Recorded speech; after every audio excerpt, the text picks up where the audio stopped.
Mateo capítulo 5, ¿estamos todos ahí? Amén. Gracias, hermanos.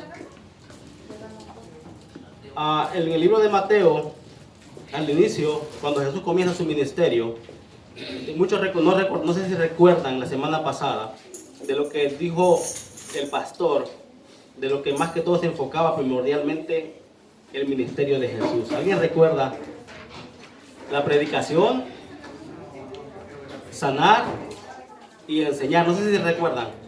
La predicación, sanar y enseñar. Lo primordial de todo era la predicación. Recuerdan que antes nosotros tomamos mucho énfasis en la vida de Jesús, cómo él predicaba y cómo él enseñaba la palabra, porque es lo primero y lo primordial en la vida de cada uno que viene a sus pies. Y la sanidad era importante porque mostraba su poder y quién era él y su carácter, pero no era lo más importante. Lo más importante era la predicación del evangelio, las buenas nuevas a las personas del reino de los cielos. Y esto vamos a estar mirando el día de hoy en las bienaventuranzas. No sé si ustedes saben qué son las bienaventuranzas o si ya han escuchado acerca de ellos. Probablemente los que han tenido mucho tiempo en el cristianismo han escuchado muchas predicaciones acerca de las bienaventuranzas o saben qué son las bienaventuranzas.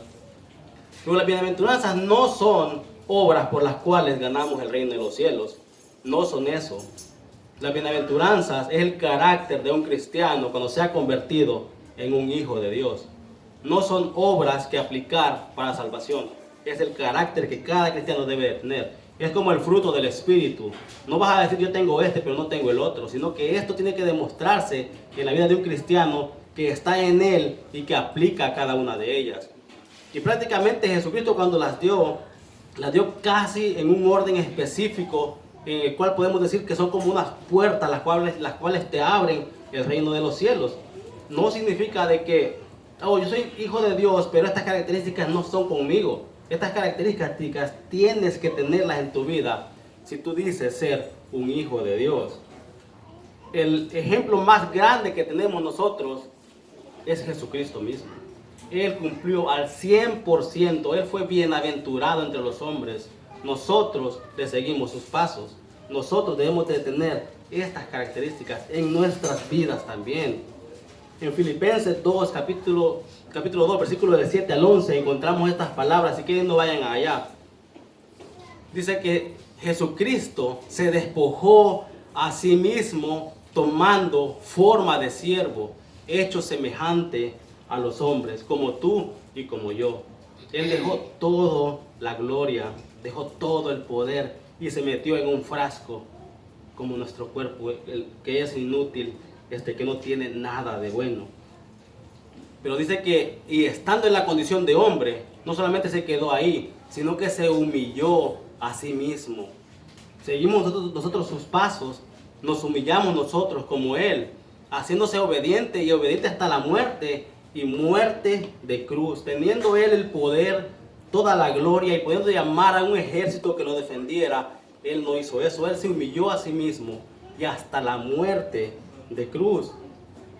Dice que por eso, por lo cual Dios también le exaltó hasta lo sumo y le dio un nombre que es sobre todo nombre. ¿Para qué? Para que en el nombre de Jesucristo se doble toda rodilla de los que están en los cielos, en la tierra, debajo de la tierra, y toda lengua confiese que Jesucristo es el Señor, para gloria de Dios Padre. ¿Usted ha confesado que Jesucristo es el Señor para gloria de Dios Padre? Espero que sí lo haya hecho, y si no, que el Señor lo guíe a hacer esto, ¿verdad? Que usted confiese su nombre, que lo reciba Él como su Salvador para gloria de Dios Padre. Es mi oración para cada uno de ustedes y que el Señor esté obrando en la vida de cada uno de esta manera. En el Sermón del Monte estamos mirando y comenzando con las bienaventuranzas, porque cuando tú eres un hijo de Dios, eres bienaventurado. Eres una persona que ha llegado a los pies de Cristo y ha convertido esa vida de pecado en una vida para la gloria suya. Ha despojado del viejo hombre y ahora es un nuevo hombre hecho a la imagen de Jesucristo. ¿Por qué? Porque todas las cosas han pasado y aquí todas han sido hechas nuevas. Cuando tú has dejado esa vida de pecado y esa vida que hay un hueco en tu vida, y cuando Jesucristo lo llena, en ese momento tú te conviertes en un bienaventurado. Bienaventurados son aquellos los cuales han sido hechos hijos de Dios. Aquí Jesucristo no dio un ejemplo de que acéptame a mí y vas a ser salvo. Pero por lo que Él está diciendo, es imposible que tú seas bienaventurado si tú no le has recibido en tu corazón primeramente. Es imposible que tú lo seas. Por eso te digo de que el orden que dio Jesucristo no está diciendo como muchas veces lo dice de que al final, de que escuche estas palabras y las hace, es como un hombre que construye la casa sobre la roca y el que no es un insensato. Pero Él comienza diciendo, la primera bienaventuranza abre la puerta a los cielos de la persona. Porque si tú no tienes la primera bienaventuranza, no vas a tener las siguientes. Es muy importante que entendamos bien de qué se tratan estas bienaventuranzas y dónde aplican y dónde no aplican. Para que tú seas esta persona bienaventurada. ¿Y saben la palabra bienaventurada qué significa? Muchas veces la hemos escuchado. Feliz, feliz, feliz. ¿Qué otra forma podemos decirle de la bienaventuranza? Bendecidos, afortunados, dichosos. Dichosos, bienaventurados. ¿Qué más? También Y lo vamos a estar viendo a continuación, ¿verdad? Pero recordemos un poquito con lo que miramos la semana pasada. ¿Qué estaba pasando en este momento? Jesús estaba sanando, estaba haciendo milagros, estaba prácticamente exaltando el nombre de Dios. ¿Y qué pasaba? Las multitudes lo seguían, venían todos a Él. ¿Y qué hizo Él cuando miró estas multitudes? Aprendíamos que nos se sentaban y comenzaba a enseñarles. Es lo que aprendíamos la semana pasada. Entonces, cuando Él se sentó y comenzó a enseñar, lo primero que salió de su boca y lo primero que encontramos el registro en la Biblia es esto. Bienaventurados los pobres en espíritu, porque de ellos es el reino de los cielos. Esta bienaventuranza te abre las puertas de los cielos. Jesucristo lo dijo, ¿lo crees? Esta bienaventuranza te abre las puertas de los cielos para que tú puedas ser bienaventurado. Tú tienes que ser pobre en espíritu. Amén. ¿Alguien ha reconocido la pobreza espiritual que tiene en él? Y no nos confundamos, ¿verdad? Tenemos que reconocer primeramente que somos pobres espiritualmente para que podamos ser llenos del Espíritu Santo. Nosotros, ¿cómo tenemos que andar siendo hijos de Dios? Llenos del Espíritu Santo. Pero ¿qué hace falta creer antes de ser llenos del Espíritu Santo? Entender y reconocer que somos pobres espiritualmente. Y checa bien la palabra pobre, porque muchas veces nosotros pensamos que pobre significa una persona sin dinero. Lo primero que viene a tu mente cuando escuchas la palabra pobre, ¿qué es? Probablemente no tiene dinero, anda en la calle mendigando. Como falta de conocimiento sobre la palabra. Espiritualmente. Pero muchas veces cuando escuchamos la palabra pobre, no tiene dinero, anda mendigando, no tiene casa, carro, no tiene nada. Pero hablando materialmente, pero hablando espiritualmente, esa pobreza de la que está hablando ahí no es económica, es espiritual. Si reconocemos que somos pobres en espíritu, vamos a abrir la puerta de ser llenos del Espíritu Santo. Y así podremos tener entrada al reino de los cielos. Entonces, eso de que todos somos salvos no existe. Hace falta reconocer que somos dependientes completamente de alguien más superior que nosotros. Nosotros no somos autosuficientes. Necesitamos ser llenos de Dios para poder tener entrada al reino de los cielos. Mientras no seamos llenos de Dios, va a ser imposible que tengamos entrada al cielo.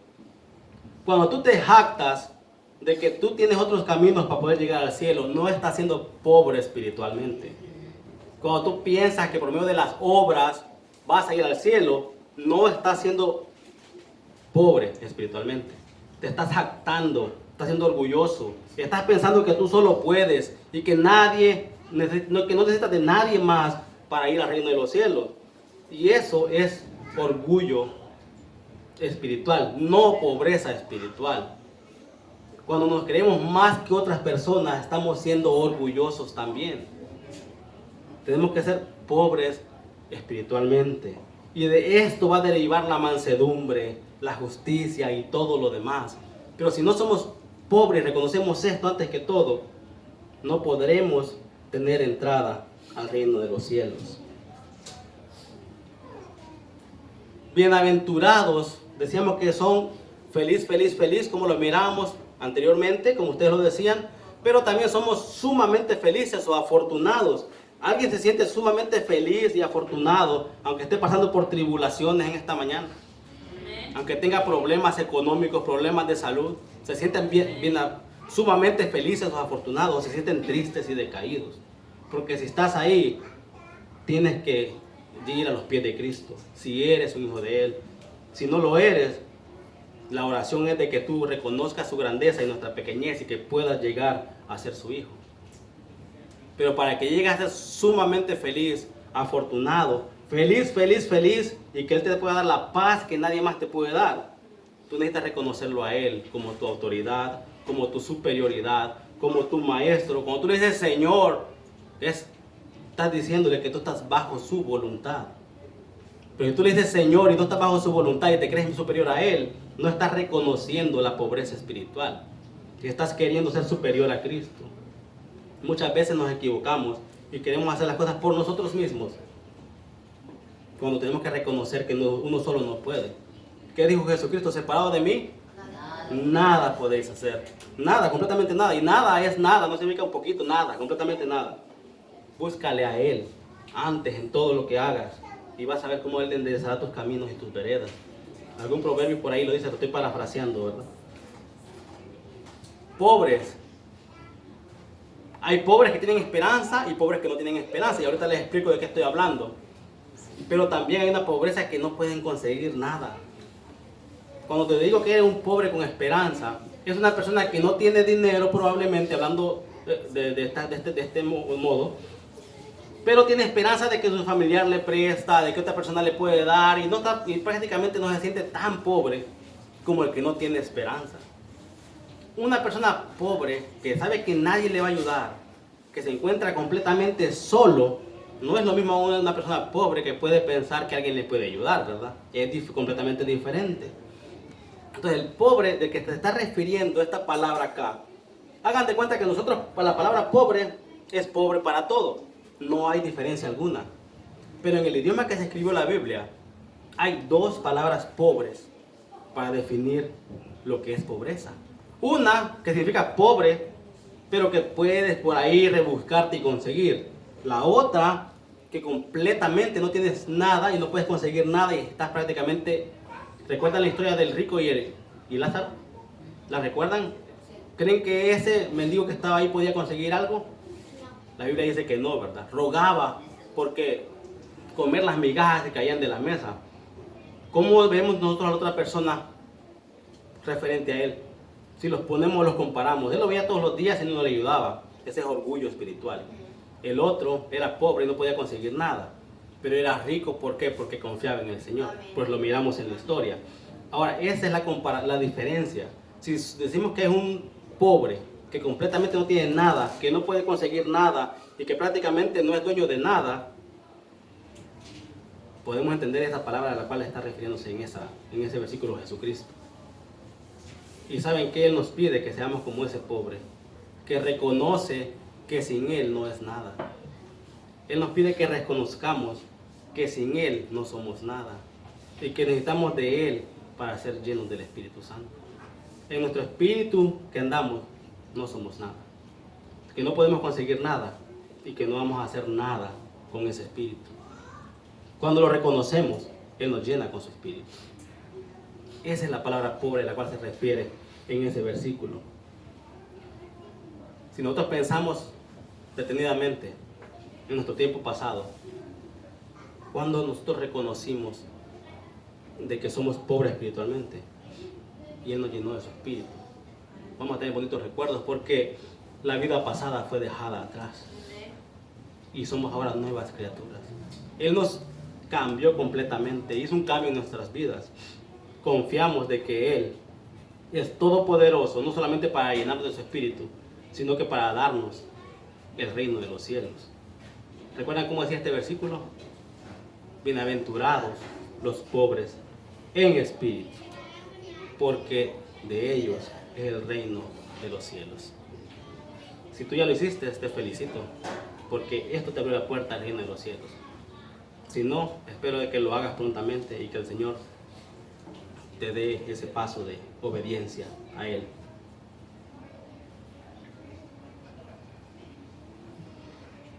Salmo 51:17 dice: los sacrificios de Dios son el espíritu quebrantado, al corazón contrito y humillado. No lo despreciarás tú, oh Dios. Lo que el Señor quiere es un corazón contrito y humillado. Él no quiere un corazón altivo. Él no quiere que nosotros seamos altivos, que creamos que las podemos solos. Él desea que nos pongamos a sus pies, que le busquemos a Él y que de ahí Él pueda proveer lo necesario.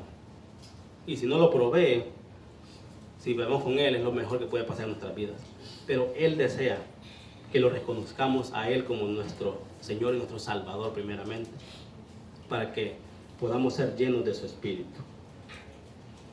Es en espíritu, no de espíritu, porque cuando es en nosotros, nuestro espíritu lo sentimos, está en nosotros, nos movemos por medio de Él, y querramos o no, tengamos el Espíritu de Dios o no tengamos, vamos a andar haciendo cosas espiritualmente, porque tenemos algo en nosotros que nos va a guiar siempre a adoración, a hacer otras cosas, pero reconocer nuestra pobreza espiritual y tenemos que ser dependientes de Él. De ahí me faltó escribir la otra palabra porque quería que ustedes la pensaran. Ser dependientes de Dios, no de nosotros mismos. Y después si tú le preguntas a una persona que no conoce las cosas de Dios, le puedes preguntarte quién es dependiente, te puede decir de nadie, pero es dependiente de Él mismo. Pero cuando tú te preguntas, siendo cristiano, ser dependiente de quién continúa la palabra, tú francamente vas a decir de Dios. Si tú eres dependiente de Dios, eres un hijo de Dios. Si tú no eres dependiente de Dios, nunca has reconocido tu pobreza espiritual. Reconozcamos nuestra pobreza espiritual, seamos dependientes de Él, y esto nos abrirá las puertas al reino de los cielos.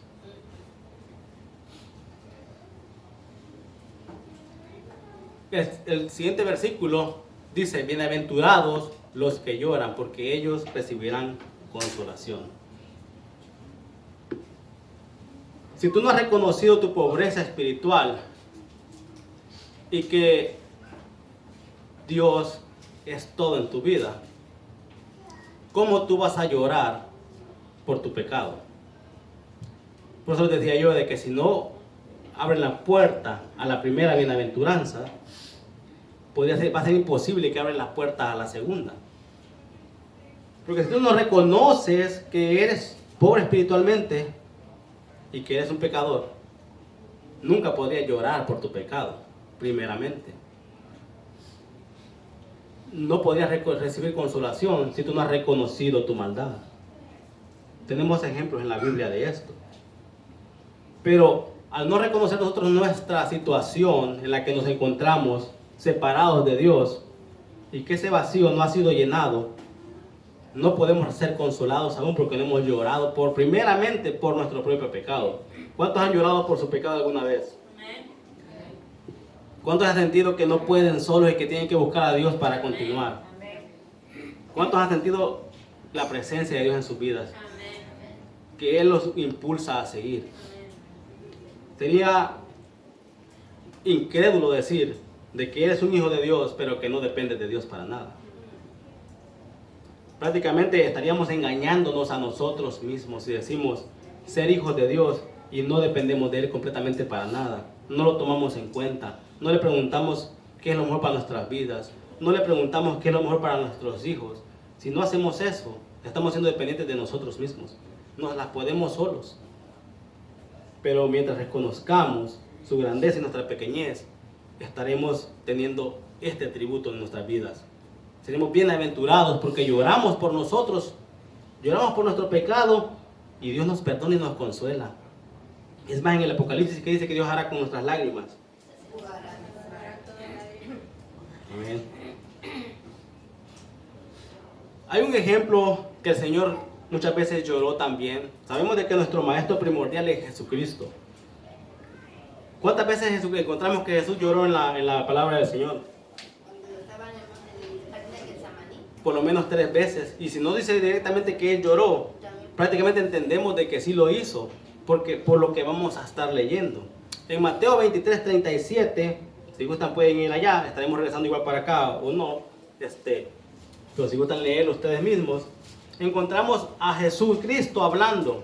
¿Y qué estaba diciendo Jesucristo en este momento? Él dice: Jerusalén, Jerusalén, que matas a los profetas y apedreas a los que te son enviados. ¿Cuántas veces quise juntar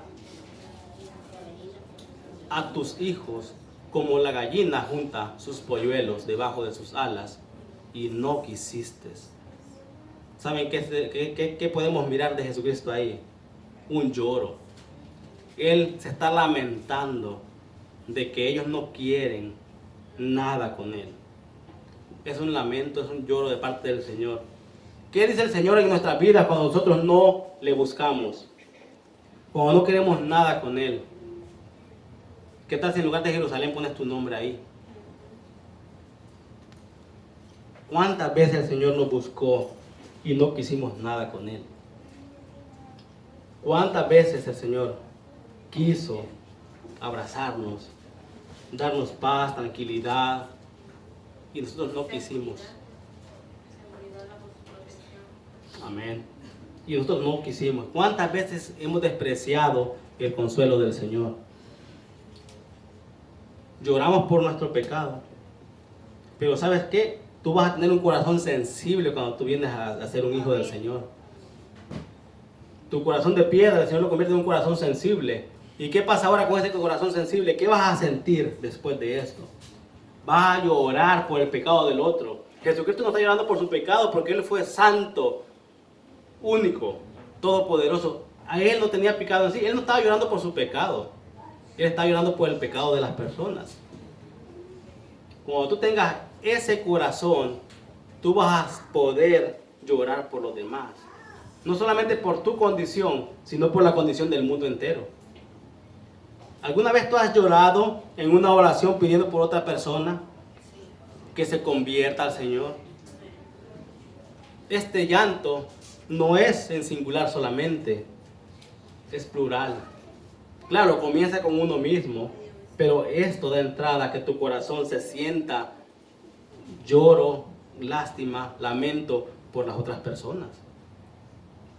Vas a querer que otros sean salvos como tú lo has sido. Vas a querer que esas personas que están mal se conviertan y lleguen a los pies de Cristo. Vas a desear que ellos puedan reconocer su pecado también. O muchas veces podemos decir, como decía el pastor el domingo pasado, somos indiferentes y no queremos nada con los demás, ¿verdad? Pero si tú tienes este atributo en ti, que no es de que si tal vez lo agarro o no lo agarro, o lo voy a buscar, como no es un don espiritual. Este es un atributo de cada cristiano. El Hijo de Dios llora y se lamenta por los demás, como nuestro Maestro. No significa de que tal vez lo agarramos y esto no. Esto es tu vida. Como les decía al principio, es como el fruto del Espíritu. Es completo, es un paquete. Esto es una característica que te caracteriza como un hijo de Dios. Si esto no está en nosotros, probablemente necesitamos trabajar en eso, si ya has creído en el Señor. Y si no, como te decía al principio, nuestra oración sería de que el que no ha llegado a sus pies, que llegue a sus pies, que le busque con todo su corazón, que se lamente y que llore y que entregue su vida a Cristo. Pero alguna vez nosotros hemos llorado por alguien, como les decía, cuando hemos mirado toda la maldad del mundo y hemos dicho: Señor, ¿hasta cuándo?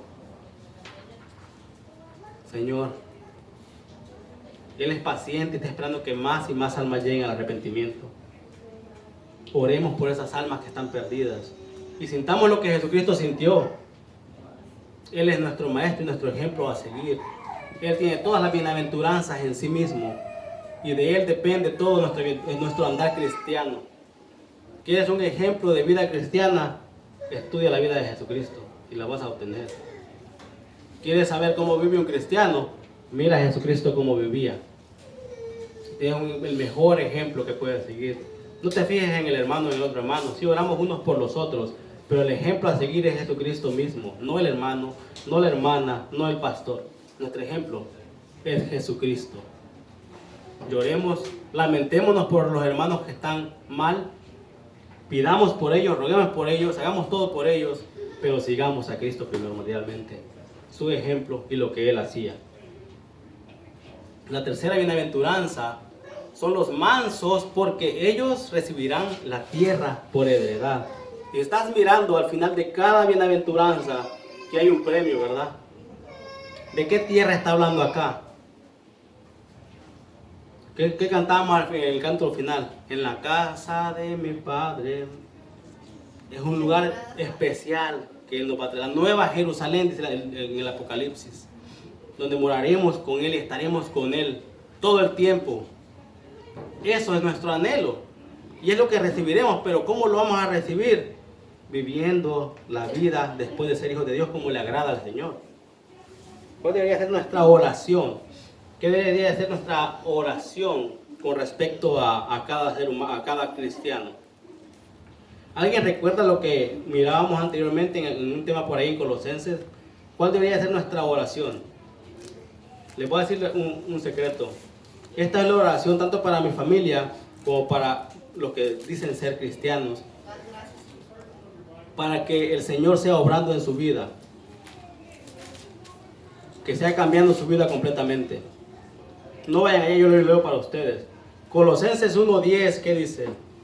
Para que andéis como es digno del Señor, agradándole en todo, llevando fruto en toda buena obra y creciendo. Esa es una buena oración para ponerlo en práctica, para orar por otros. Andar como es digno del Señor, agradándole en todo, llevando muchos frutos para Él y creciendo en Él. Está pasando eso en nuestras vidas. Estamos creciendo en el Señor cada día. Estamos llevándole frutos. Estamos viviendo una vida que le agrada a Él.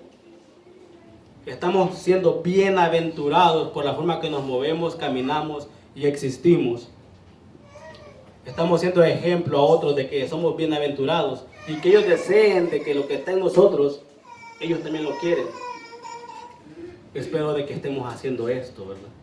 Y espero de que su vida esté a los pies del Señor primeramente, reconociendo la primera bienaventuranza, la pobreza espiritual y la dependencia del Señor. Es lo más importante, reconocer esto y poner la palabra del Señor por obra. Recordemos que la semana pasada encontrábamos que al final del sermón de muerte Jesucristo dijo: estas palabras, si tú las haces, ¿qué vas a hacer? Un hombre prudente. Hermana, muchas gracias por... Un hombre prudente. Lo estoy parafraseando, ¿verdad? Pero claro, lo podemos leer si ustedes gustan. Somos prudentes al poner en práctica la palabra del Señor. Por eso es que la semana pasada aprendíamos de que estas palabras que estamos aprendiendo hoy tenemos que ponerlas en práctica. Tenemos que vivir por ellas. Si no, prácticamente no estamos siendo prudentes, estamos siendo insensatos si no ponemos esto en obra. Ahora, roguemos al Señor de que esta bienaventuranza se refleje en nuestras vidas cada día. Ahora, la mansedumbre de la que habla acá, lo que yo les leí al comienzo, que decía, ¿recuerdan? Mansos, no mensos, ¿verdad? No, eso no es así. Y ese dicho que por ahí dicen tampoco es así, ¿verdad? Mansos, mansedumbre. Le voy a decir mansedumbre en pocas palabras, ¿qué significa? Eres una persona fácil de llevar. En pocas palabras. Eres una persona fácil de llevar, eres llevadero. ¿Saben dónde se miraba la mansedumbre? En un ejemplo clásico, en una yunta de bueyes, en el arado. Teniendo todo su potencial de ser toros fuertes y libres, ellos se ponían el yugo y caminaban en mansedumbre, sirviendo a su amo. Ser mansos significa que somos personas llevaderas, personas fáciles de tratar, que no somos orgullosos, que no somos personas que te ven y dicen, oh no quiero tratar con ellos. No, eso no es ser manso. Y no podemos llegar a la mansedumbre nunca si no seguimos los pasos de nuestro Maestro, si no lloramos por nuestro pecado, si no nos damos cuenta de que dependemos completamente de Él. O sea, prácticamente para que tú seas una persona mansa en espíritu y en todo, tienes primeramente que reconocerlo primero. Por eso yo les decía, veremos dónde aplica y dónde no aplica. Muchas personas pueden decir que son mansos y puedes tú a lo mejor, dando un ejemplo fácil. Antes de ser cristianos, si tú mirabas a una persona completamente mala, asesina, drogadicta, lo que sea, y tú ponías al lado a una persona que daba ayuda a los pobres, que hacía cosas buenas, ¿quién decías tú que era mejor que el otro? Pues hasta podías decir, no, mira, él es manso, no hace nada malo. Está bien, pero ¿saben qué? Si no has recibido a Jesucristo, las obras no te dan el reino de los cielos. Si no reconoces la pobreza espiritual, no heredarás el reino de los cielos. Por eso les decía de que no son obras que hacer para ganar el cielo, sino son atributos que un cristiano posee cuando ha recibido al Señor, cuando es un discípulo del Señor y cuando es una persona que vive para el Señor. Jesucristo nos lo mostró. ¿Qué es lo que Jesucristo hizo, como leíamos al principio? ¿Alguien recuerda lo que leíamos al principio? Lo leemos otra vez. Se despojó a sí mismo, tomando forma de siervo. Eso es mansedumbre. Hemos hecho nosotros algo similar a ello.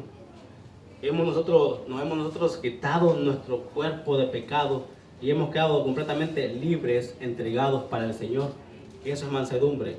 Reconocer lo que éramos y ser nuevas criaturas. Pero no se queda ahí. Dice que es bienaventurados los mansos. Continúa. No solamente en un momento. Esto es continuo en nuestras vidas. Él es el ejemplo más grande a mansedumbre. Porque estando en la condición de hombre, se humilló a sí mismo. La mansedumbre es una persona, la muestra una persona que es humilde también. Una persona obediente. Obediente al Señor en todo. Como Jesucristo. ¿Y saben qué? Hay una promesa. ¿Qué decía la promesa? Que heredará la tierra. Hermano, una pregunta. ¿Puede este verso hacer referencia al reinado milenial de Cristo aquí en la tierra? Buena pregunta, hermana. Tendríamos que investigar un poquito más, aunque mirándolo de un punto de vista, hemos leído el Apocalipsis y hemos mirado de que seremos tomados con Él. Entonces, el reino milenial, si no mal recuerdo, viene después de esto.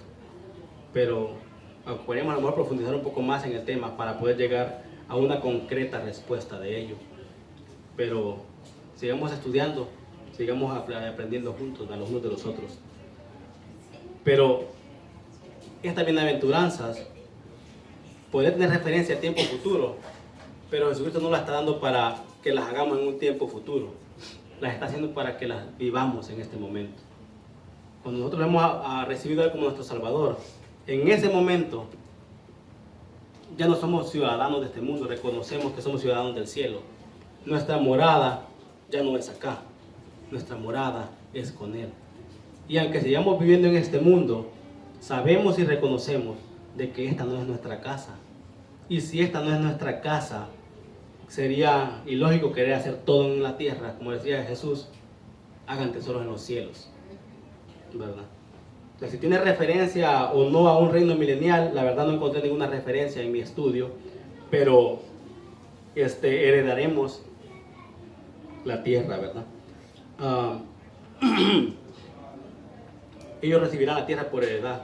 La promesa que sí encontramos en la Biblia es de que somos, como dice Romanos 8, herederos de Dios y coherederos de todas las cosas con Jesucristo. Y esa es una verdad que está escrita en la Biblia. Prácticamente esa herencia es de la que Jesucristo está haciendo referencia acá, ¿verdad? Somos coherederos con Él y herederos de Dios y coherederos con Cristo. Pero sí, claramente, si sea en donde sea, al ser herederos y coherederos, sabemos de que vamos a estar con Él. Y si somos peregrinos en este mundo Y el reino de los cielos nos ha sido prometido y somos bienaventurados porque el reino de los cielos nos pertenece. Y si somos bienaventurados, porque vamos a ser consolados. También somos bienaventurados porque la tierra nos pertenece. La recibimos como heredad. Es una herencia. ¿A quién le gustaría tener una herencia súper grande en este mundo? A lo mejor a todos, ¿verdad?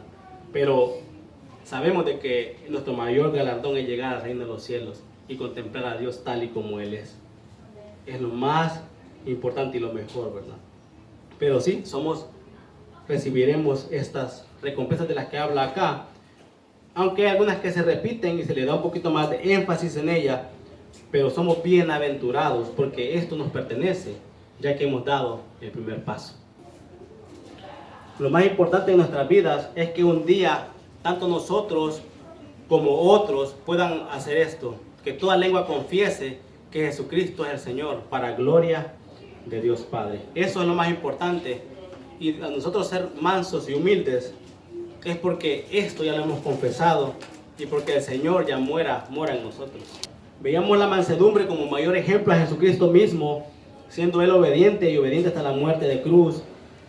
Prácticamente muchas veces también podemos hacer una comparación. Yo les decía de que una muestra clásica de mansedumbre es mirar una yunta de bueyes que hace el trabajo de su amo.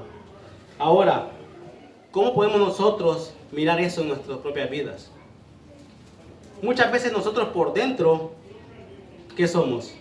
Altivos, pendencieros. ¿Y qué dice la Biblia? Eso es en otros tiempos. Pero eso somos muchas veces dentro de nosotros. Y ¿saben qué? Muchas veces con una palabra nos encendemos y queremos exaltarnos.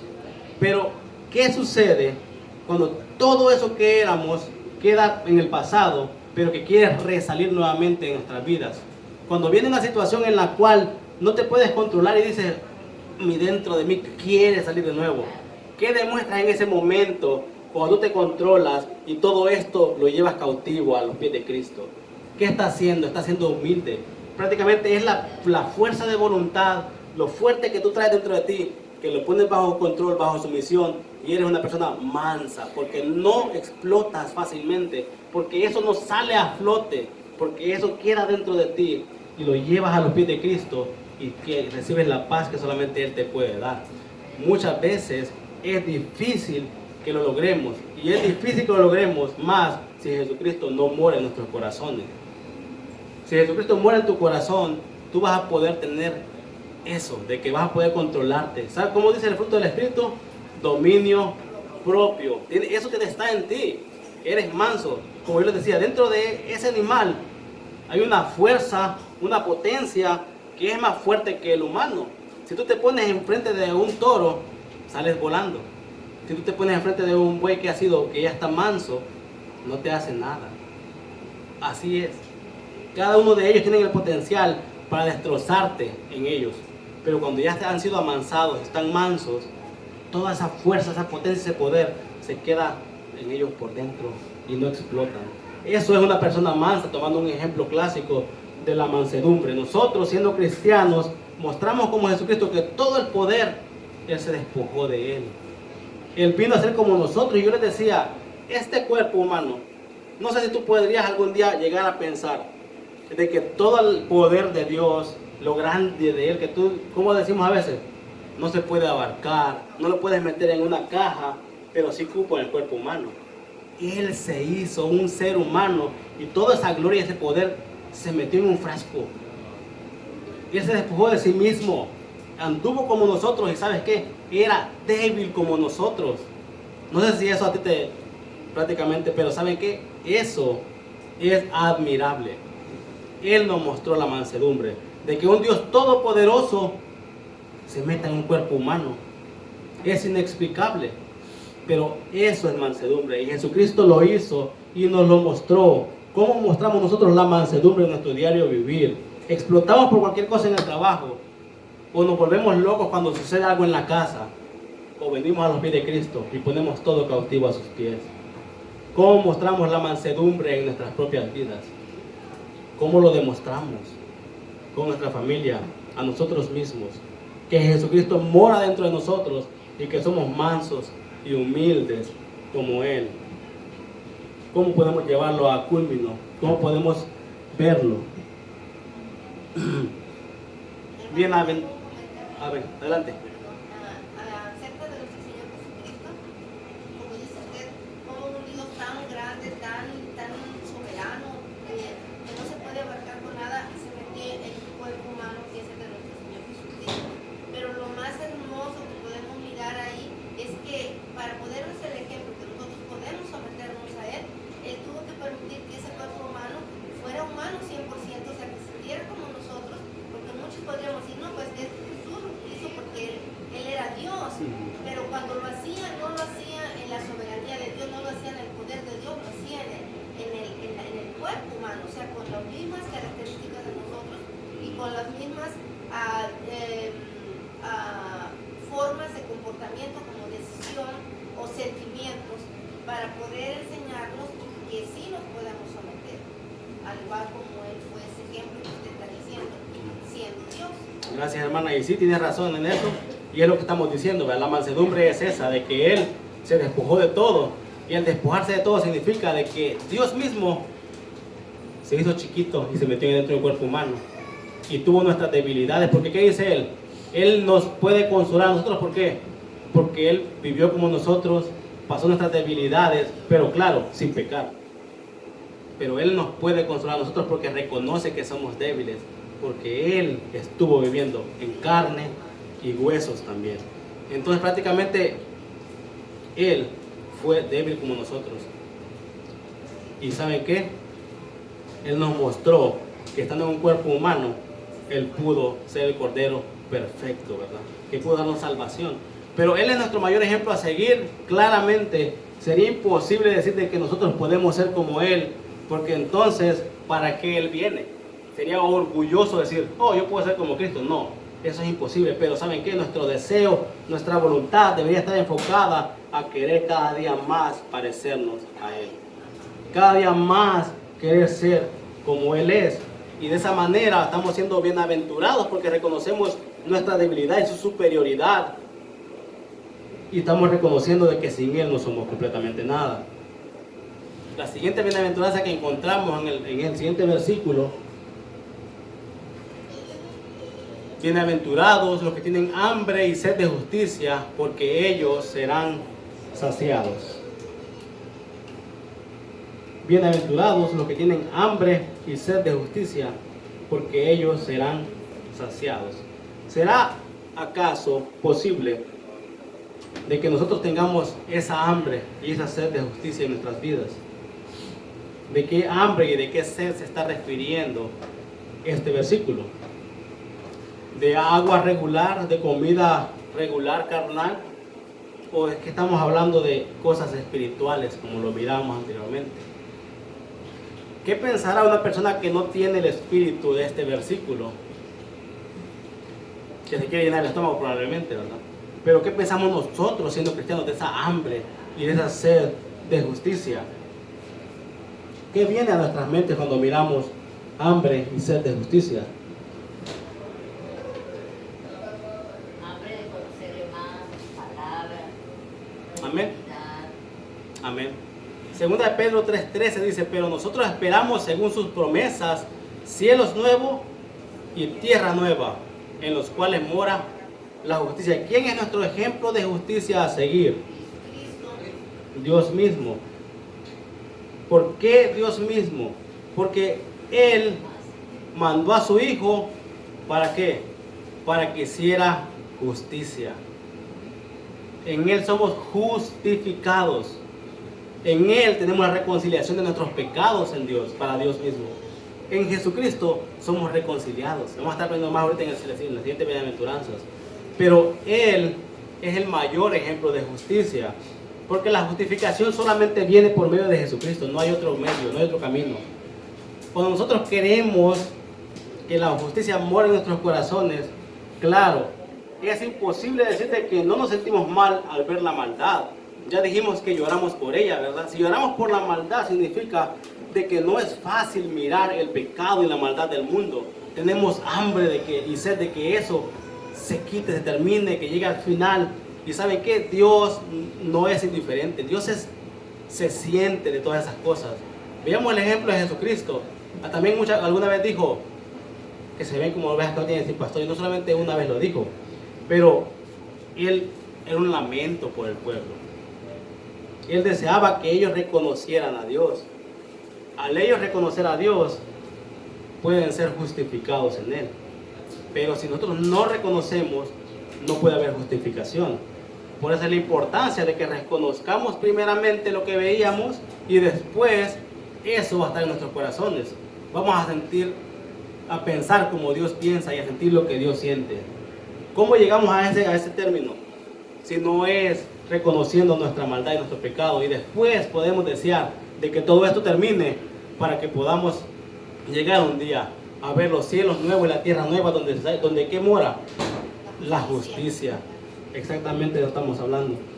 Si Dios nos da cielos nuevos y tierra nueva donde mora la justicia, entonces nuestro deseo, nuestra hambre y nuestra sed de justicia va a ser saciados. ¿Y cuál es la promesa de los que tienen hambre y sed de justicia? Seremos saciados. Seremos saciados. Entonces el hambre y la sed de la justicia, un día esperamos en Dios de que sea saciada, pero hasta ese día va a morar en nosotros, porque vamos a, como les decía, pensar como Él piensa, desear lo que Él desea y querer lo que Él quiere. Si somos hijos de Él, esto va a morar en nuestros corazones y vamos a querer justicia, vamos a querer que todo esté en paz con el Señor, y en consecuencia de eso es que las siguientes bienaventuranzas que continúan también tienen efecto en nuestras vidas y son atributos por los cuales vivimos. ¿Saben qué? Nosotros deseamos la justicia, pero somos misericordiosos. Dios, si Él quisiera, Él podría estallar el mundo en un segundo y acabar con todo. Él es poderoso para terminar en un segundo todo. ¿Por qué Él no lo hace? Porque tiene misericordia ¿de quién? De nosotros. ¿Y saben qué? Así como Él tiene misericordia de nosotros, nosotros debemos tener misericordia de otros. La misericordia es que no pagamos conforme a lo que las personas debemos de pagarle. Sí, sabemos y reconocemos de que en nuestro pecado merecíamos el infierno y Dios nos dio el cielo. Eso es misericordia. Nosotros, ¿cómo reflejamos esa misericordia que hemos recibido? Aquí la estamos recibiendo del Señor, pero para ser bienaventurados tenemos que ser misericordiosos. ¿En qué momento nosotros somos misericordiosos de la forma en la que Dios fue misericordioso con nosotros? Cuando usted ha mostrado la misericordia a otros que Dios le ha otorgado a usted. ¿Alguna vez ha perdonado a otra persona de la forma que Dios lo perdonó a usted? ¿Alguna vez usted le ha mostrado su misericordia no pagando conforme a lo que se merece? Eso es misericordia.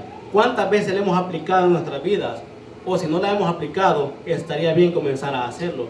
Porque recordemos que vamos a ser felices, completamente felices, bienaventurados al ser misericordiosos, porque cada uno de estos atributos mora en ti, como decíamos al principio. Cada uno de estos atributos está en ti.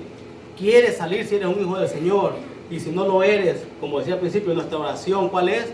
Reconocer de que eres pobre espiritualmente y que Él te llene de su espíritu. Pero si ya tienes su espíritu, que esto se refleje en tu vida y que esto esté en la vida de cada uno de nosotros. La misma mansedumbre nos hace no pagar conforme a lo otro se merece. Ven que es un paquete. No puedo decir que soy misericordioso si no soy manso, porque voy a explotar y voy a reventar y no voy a tener misericordia de la persona. Por eso yo les decía de que todos estos pasos están prácticamente ordenados de parte de nuestro Señor Jesucristo. Para comenzar Él a dar su sermón del monte, Él comenzó mostrando cómo un discípulo tiene que vivir y cómo el discípulo tiene que tener una vida que le agrada a Él. La oración, que crezcamos en el conocimiento, que llevemos muchos frutos, pero que vivamos una vida que le agrada al Señor, como dice Colosenses 1:10. Los misericordiosos van a ser personas que se duelen de los demás y aunque les hagan maldades, ellos no van a pagar conforme a lo que ellos están haciendo. El Señor diría, si te ponen una mejilla, pon la otra, ¿verdad? Bienaventurados los de limpio corazón, porque ellos verán a Dios. Hermanos, ¿cuántos de nosotros tenemos un corazón limpio? Hemos sido justificados, levanten la mano todos. El Señor me limpia nuestro corazón porque somos justificados por el Señor. Si no lo has sido, te animo a hacerlo. Pero si eres un hijo de Dios, Él te ha justificado, te ha limpiado. Cada vez que tú te ensucias, tenemos abogado. Tenemos a quien poder ir que nos limpie, nos deja limpios como la nieve. Pero ese limpio corazón lo vas a obtener en la medida en que tú has reconocido lo que tú eres y has comenzado a ser dependiente del Señor. ¿Quieres un corazón limpio? Comienza por reconocer tu debilidad. ¿Quieres un corazón limpio? Sé una persona mansa, que no se ensucia con la maldad. Sé una persona de misericordia, que no paga mal por mal. Dijo Jesús, a ver, ¿oíste que fue dicho? Y yo los digo, no paguéis mal por mal. Sino, ¿qué diferencia va a haber entre ustedes y los demás? Ninguna. ¿Quieres un corazón limpio? Sigue lo que Jesucristo nos ha pedido hacer. Para que puedas ser una persona de limpio corazón, sigue el ejemplo del Señor. Sigue su ejemplo de cómo Él era. No hay nadie más limpio que el Señor Jesucristo. En Él no había tacha. No había nada por lo cual podamos acusarle. Él fue el Cordero limpio que llevó el pecado de la humanidad. Bienaventurados los pacificadores, porque ellos serán llamados hijos de Dios. Seremos llamados hijos de Dios. Y somos llamados hijos de Dios. ¿Y sabes qué? Desde el comienzo, el reino de Dios nos pertenece. Y estas promesas son de nosotros. ¿Tú eres llamado un hijo de Dios? Amén. ¿Todos somos llamados hijos de Dios? No los escucho, hermanos. Hemos sido todos llamados hijos de Dios. Amén. Todos los que han recibido al Señor. ¿Qué dice Juan 1:12? Amén. Amén, amén. Lo dejo de tarea, no se lo saben. Pero Juan 1:12. Hermanos, somos hijos de Dios al reconocer a Jesucristo como nuestro Salvador. Y saben que los discípulos que le seguían en este momento, como decía al principio, subió al monte y sentándose vinieron a él sus discípulos. Y estas palabras que Jesucristo estaba diciendo y que voy a decir a continuación, muchos probablemente al escucharlas se dieron la vuelta y se fueron. No seamos nosotros esa clase de discípulos. Escuchemos lo que el Señor nos está diciendo y pongámoslo en práctica, para que vivamos de una manera que le agrada a Él. Bienaventurados los pacificadores. Los pacificadores, no sé si tú sabes esta palabra qué significa, pero es la persona que quiere, desea paz. Una persona que quiere paz. Pero no te vas a ganar el premio Nobel de la Paz, no es de eso de lo que estamos hablando. Estamos hablando de esas personas que desean y anhelan de que todo el mundo esté en paz con Dios. ¿Tú has llegado a tener la paz con Dios? Vas a desear esto, que todo el mundo llegue a los pies de Cristo. Si tú has sido justificado y estás en paz con el Señor, pacificadores, también podemos traducirlo a los que desean paz. Otra forma, consolación. Bueno, no fue la palabra correcta. Bueno, el ministerio de qué Dios nos ha encargado. ¿Alguien se recuerda? En otras palabras, hermano, cuando uno se preocupa por evangelizar, por llevar las buenas nuevas, por llevar esa paz de Cristo que solamente puede dar, estamos siendo pacificadores. Amén. Pero eso, como dice usted, va a venir primeramente de todo lo que se va derivando desde el principio. Gracias, hermana. Y sí, prácticamente también podemos decir reconciliación. Deseamos que el mundo se reconcilie con Dios. Lo que sucedió en el Antiguo Testamento fue una desconexión de Dios, una ruptura. Dios se separó del hombre por el pecado. ¿Qué es lo que nosotros deseamos? La reconciliación. Segunda de Corintios 5:19 dice que Dios estaba en Cristo reconciliando consigo al mundo, no tomándoles en cuenta a los hombres sus pecados, y nos encargó a nosotros la palabra de la reconciliación. Es nuestro encargo, es lo que deseamos. Pero ¿saben qué? Los pacificadores desean que haya reconciliación con el Señor. de que vengan a los pies de Cristo todas las personas. Entonces ese ministerio nos pertenece. Deseamos de que más y más y más vengan al Señor. Entonces al tener ese ministerio, nosotros deseamos de que esto acontezca, de que esto suceda. Y de esa manera estamos siendo pacificadores. ¿Cuántas veces tú has orado por otra persona? Decíamos, ¿cuántas veces tú has llorado por otra persona? ¿Cuántas veces tú has deseado de que más personas vengan a los pies de Cristo? En ese momento tú estás siendo pacificador. Estás queriendo que la gente reconcilie su estado actual con el Señor. Que dejen su pecado y que vengan a sus pies. Y que de esta manera puedan estar en unión con el Señor nuevamente. Que lo que fue roto se una nuevamente. Eso es lo que hacen los pacificadores. Que esa guerra espiritual que hay, ese agujero en nuestras vidas, llegue a ser saciado y llegue a tener la conexión con Dios nuevamente. Y de esta manera puedan ser hijos de Dios otra vez. Muy diferente a lo que el mundo podría enseñar, pero es lo que desea un verdadero cristiano. Ya lo leímos, ¿verdad? Pero continuamos acá. La última. Bienaventurados los que padecen persecución por causa de la justicia, porque de ellos es el reino de los cielos. ¿Recuerdan que alguna vez hemos leído el final igual? Al principio, ¿verdad? Hay un énfasis en el reino de los cielos, porque ese es nuestro destino. Estar con el Señor en su reino. Bienaventurados los que padecen persecución por causa de la justicia, porque de ellos es el reino de los cielos. ¿Qué es lo que no hemos encontrado en estos atributos del cristiano? No hemos encontrado una promesa de que bienaventurados los que siguen al Señor porque van a ser millonarios. El Señor dice, bienaventurados los que tienen al Señor, los que son hijos de Dios, porque de esta manera vas a sentir como Él siente. Y estas bienaventuranzas son el reflejo de tu vida como cristiano. Cuando tú reflejas a Dios como un verdadero hijo de Dios, esto va a brotar de ti, como el sudor, va a brotar de tus poros. Esta es tu vida que tú debes de vivir. Y ¿sabes qué?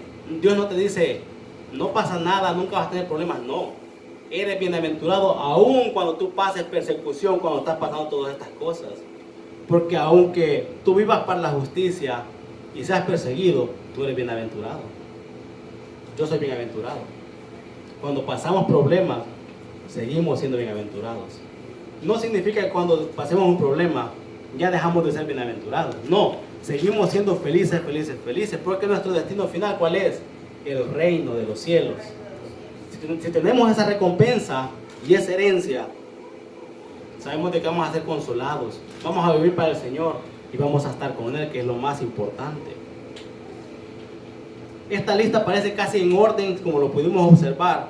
Comienza con la humildad y el lloro, los cuales se convierten en la mansedumbre, anhelar la justicia, misericordia, pureza, purificación y eventualmente la persecución. No significa que todo el tiempo vas a ser perseguido, pero eventualmente puede llegar a suceder. Es más, muchos te pueden criticar por la palabra del Señor. Muchos podrían llegar a decirte de que no vale nada lo que estás haciendo. Pero ¿qué vas a escoger tú? ¿La prudencia y escuchar a Cristo o ser insensato? ¿Qué es lo que tú deseas hacer? ¿Quieres escoger seguir al Señor y ser prudente y estas palabras ponerlas en práctica y vivir por ellas? ¿O quieres ser insensato y no escuchar la palabra del Señor? ¿Qué es lo que deseamos en nuestros corazones? ¿Cuál es el anhelo de nuestro corazón al escuchar todo esto que estamos escuchando? ¿Queremos hacerlo? ¿Queremos vivirlo? ¿Sabes qué? Cuando yo estoy estudiando la palabra del Señor y encuentro estas partes así, hay algo que me dice en mí, ¿sabes qué? Practícalo. Lo estamos practicando, lo estamos aplicando. Estamos creyendo la verdad de que el reino de los cielos le pertenece a los pobres de espíritu y los que padecen persecución. Estamos creyendo eso en nuestras vidas. Creemos la verdad de los que lloran, los mansos, los que anhelan la justicia, los misericordiosos, los de limpio corazón y los pacificadores son sumamente bienaventurados. Creemos eso nosotros. Lo estamos creyendo en nuestras vidas o no lo creemos. Espero de que estas cortas palabras hayan llegado a tu corazón y que Dios te dé la voluntad, la fuerza para continuar haciendo todas estas cosas. Que esto no se quede solamente con lo escuché, sino que, como dijo el Señor, esto les voy a decir, si ustedes lo escuchan y lo aplican, los compararé a este hombre prudente que puso su casa sobre la roca. Vinieron lluvias, vientos, y ¿saben qué pasó? estaba bien fundado, bien cimentado sobre la roca que es Cristo mismo. Jesucristo dijo, escuchen estas palabras, y esta es su comparación. Ignórenlas, serán insensatos. Personas que cuando venga el problema van a ser llevados para allá y para acá. ¿Cuál es nuestra decisión final? ¿Cuál es nuestro anhelo?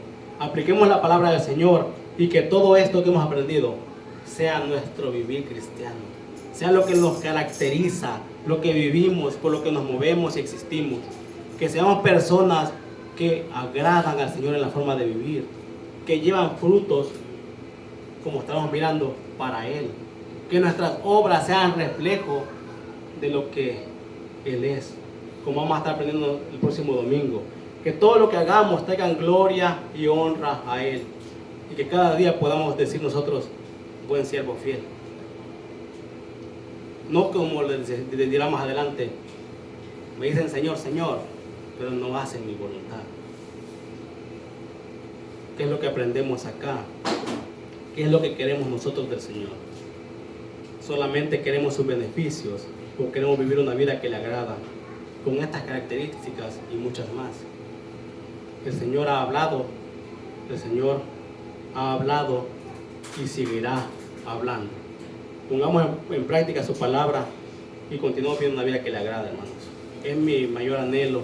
Y si tú nunca le has entregado tu vida al Señor, nunca has reconocido tu pobreza espiritual y nunca has reconocido de que en tus fuerzas no puedes, mi anhelo es de que hoy lo hagas. Y si no lo haces hoy, puede ser muy tarde. Hazlo ya. Reconoce al Señor en tu corazón, vive para Él cada día y vive una vida que le agrada. ¿Y sabes qué? Vas a tener frutos que le agradan a Él y vas a crecer en el conocimiento de Él y vas a tener cosas que vives para Él. Les pido que me acompañen a orar. Si quieren ponerse de pie y quedamos despedidos, hermanos, oramos. Padre, gracias por tu bendita palabra. Señor, te doy las gracias porque eres todopoderoso, Señor. Padre, es inexplicable para nosotros muchas veces cómo tú pudiste hacer esto por nosotros, pero Señor, reconocemos nuestra pobreza espiritual y reconocemos que primeramente no somos dignos de ti, Señor, pero reconocemos de que tú viniste por nosotros y te aceptamos en nuestros corazones, Señor. Padre Santo, obra en nuestras vidas de tal manera que podamos reflejarte, Señor, cada día, y que esto que hemos aprendido hoy no solamente se quede ahí a un lado, sino que, Señor, podamos vivir para ello, vivir por ello, vivir para ti, entregar nuestras vidas a ti, y que a pesar de la persecución o lo que venga, Señor, cada día podamos ser dignos de llamarnos hijos tuyos, Padre. Te lo pedimos, Señor, en el bendito nombre de tu Hijo Jesús. Amén.